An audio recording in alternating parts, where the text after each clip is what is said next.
Sunrise. வணக்கம். நீங்கள் இணைந்து கொள்வது நியூஸ் போஸ்டின் காலை நேர பிரதான செய்தியுடன். முதலில் இன்றைய தலைப்புச் செய்திகள். அமைச்சரவை அந்தஸ்துள்ள அமைச்சர்கள் சிலர் இன்று பதவி பிரமாணம் செய்ய உள்ளனர். ஐரோப்பிய ஒன்றியத்தின் தலைவர் மற்றும் இஸ்ரேல் ஜனாதிபதிக்கு இடையில் முக்கிய சந்திப்பு. ஆஸ்திரேலிய அணிக்கு எதிரான 3வது ஒருநாள் போட்டியில் இங்கிலாந்து 93 ஓட்டங்களினால் வெற்றி. இனி விரிவான செய்திகள். முதலில் உள்நாட்டு செய்தி. அமைச்சரவை அந்தஸ்துள்ள அமைச்சர்கள் சிலர் இன்று பதவி பிரமாணம் செய்ய உள்ளனர். ராஜாங்க மற்றும் பிரதி அமைச்சர்களும் இதன்போது பதவியேற்க உள்ளனர். இந்த நிகழ்வு இன்று பிற்பகல் 2 மணிக்கு ஜனாதிபதி செயலகத்தில் ஆரம்பமாக உள்ளது. புதிய அரசாங்கத்தின் அமைச்சர்கள் சிலர் நேற்று தமது கடமைகளை பொறுப்பேற்றனர். பெட்ரோல் மற்றும் பெட்ரோல் வாயு அமைச்சர் சந்திம வீரக்கொடி தமது கடமைகளை நேற்று பொறுப்பேற்றார்.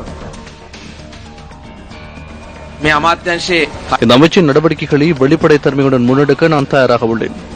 அனைத்து கடமைகள் மற்றும் தீர்மானங்களை சகல அரசியல் கட்சிகள் அடங்கிய ஆலோசனை குழுவுடன் கலந்துரையாடி இந்த வேலை திட்டத்தை முன்னெடுக்க அமைச்சர் என்ற ரீதியில் முன்னெடுக்க நான் தயாராக உள்ளேன்.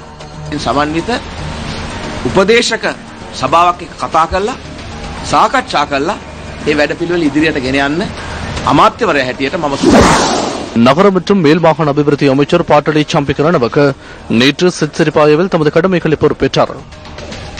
$12,000ක එක පුද්ගල ආදායම් කරා යාම සඳහා தனிநபர் ஒருவரின் வருமானத்தை $12,000 அதிகரிப்பதற்காக புதிய உற்பத்திகளை முன்னெடுக்கும் சமூக பொருளாதார முறைமையினை அறிமுகப்படுத்த உள்ளோம். அத்துடன் வாணிப மற்றும் சமூக ரீதியான பொருளாதார சந்தை முறைமையொன்றை அறிமுகப்படுத்துவது அவசியமாகின்றது. முழு மேல் மாகாணத்திலும் இந்த மாற்றம் அவசியமாகும். இதற்கு தேவையான சட்டமூலங்கள் மற்றும் திட்டங்களை எதிர்வரும் 6 மாதங்களுக்குள் முன்வைக்க உள்ளோம். මුළු බස්නාහිර පළාතම ඒ තත්ත්වයට පෙරලීම අවශ්‍යයි. ඒ සඳහා වන අනපනත් ඒ සඳහා වන සැලසුම් ඉදිරි 6 මාස තුල අපි ජනතාවට ඉදිරිපත් කරනවා. நீதி அமைச்சர் தமது கடமைகளை நேற்று பொறுப்பேற்றார். மக்கள் நமக்கு வழங்கியுள்ள இந்த ஆணை மூலமாக இந்த தேசிய அரசாங்கத்தின் ஊடாக எதிர்வரும் 2 வருடங்களுக்குள் புதிய அரசியல் அமைப்பு ஒன்றை அறிமுகப்படுத்துவதற்கு எதிர்பார்க்கின்றோம்.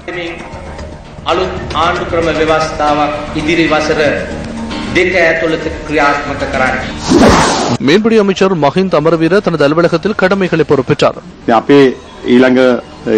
நமது நாட்டுக்கு தேவையான மீன்களை நமது நாட்டிலேயே உற்பத்தி செய்வது எமது நோக்கமாகும். அத்துடன் வெளிநாட்டு சந்தைக்கு தேவையான மீன் உற்பத்திகளையும் ஏற்றுமதி செய்ய எதிர்பார்க்கின்றோம்.